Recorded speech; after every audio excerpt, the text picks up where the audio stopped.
কনভারসেশনের পরে ওর সাথে আমার একটা 22 সেকেন্ডের ভিডিও কল। ওই ওই 22 সেকেন্ডের ভিডিও কলটার বিষয় বলি।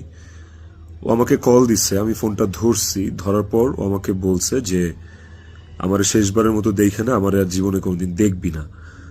তো ওর ওই কথাটা শোনার পরে আমার কাছে মনে হয়েছে যে আমি খুব ঘাবড়ে গেছি, আমি ভয় পেয়ে গেছি যে নিশ্চয়ই কোনো একটা দুর্ঘটনা ঘটবে। সাথে সাথে আমি আমার অ্যাসিস্ট্যান্টকে কল দিছি যে ম্যাডাম পাগলামি করতেছে, ম্যাডাম রে তাড়াতাড়ি যা দেখ ম্যাডাম কি করতেছে, তাড়াতাড়ি পাগলামি করতেছে।